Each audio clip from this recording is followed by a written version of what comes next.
जय गुरुदेव। धार्मिक दृष्टि से यह बहुत बड़ा पाप है। तुम सबको मेरी बातें बता दो, मेरे संदेश पहुंचा दो। मानेगा जो तो ठीक, नहीं मानेगा उसका ही नुकसान होगा। ये परमार्थ के लक्षण है चलने के लिए। आदमी जब पालन करता है, इस रास्ते पर चलने लगता है तो उसमें परिवर्तन हो जाता है। एक आदमी घर में अच्छा बन जाता है तो सारा परिवार सुखी हो जाता है। पहले ऐसा ही था, एक की बात सब लोग मानते थे। आप देख लीजिए, अब जीना है जियो, पर कुशल मंगल से नहीं जी सकते। जो लोग भजन करते हैं उन्हें लोग अच्छा थोड़े ही समझते हैं। मुझसे लोग कहते हैं कि आप क्या करते हैं, ये आध्यात्मवाद क्या है।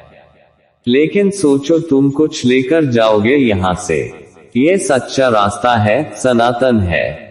रास्ता छूट गया इसलिए भटक गए। मैं पहले ही कहा करता था कि आगे तकलीफ आ रही है और इस बात को सब लोग कहेंगे। जतन सबने किया कि आराम मिल जाए, तकलीफें न आए, पर दुख ही सबको मिला। यही तो भूल हो गई। आपने मेरी बातों पर गौर नहीं किया। आज आप सब लोग चिल्ला रहे हो।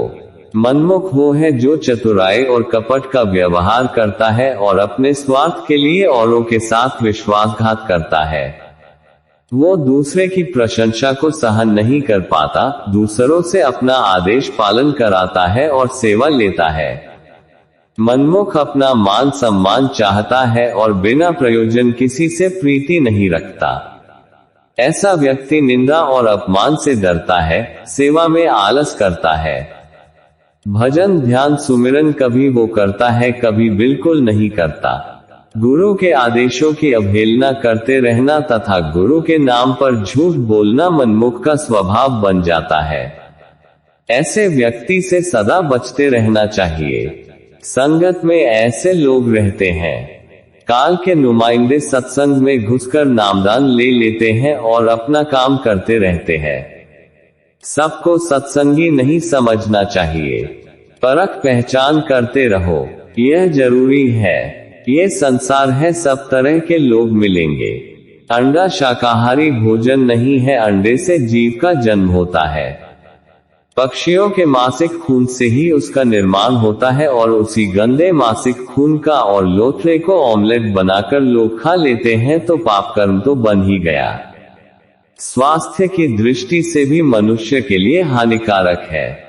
जब खून गर्म हो जाएगा तब प्रबल वासनाएं जाग उठती हैं और पक्षियों और जानवरों को भी बीमारियां होती हैं, और जब उनके सेवन से मनुष्य के खून में उनका खून मिल जाएगा तो अनेक नई बीमारियों का जन्म होगा। इसलिए अंडे का सेवन वर्जित है। लोग इस बात को नहीं जानते हैं, लेकिन जब जानकारी हो जाए तो खाना छोड़ देना चाहिए।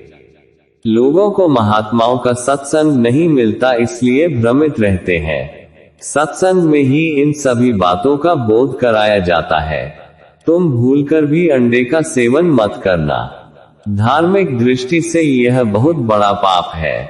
मांस खाने वाले को सीधे नरक भेज दिया जाता है, जहां युगों युगों तक बड़ी मार पड़ती है। कबीर साहब ने कहा है कि तिल भर मच्छी खाए कर कोटि गौ दे दान, काशी करवट ले मरे निश्चय नरक निदान। महात्माओं की वाणी ईश्वरीय विधान है। जय गुरुदेव।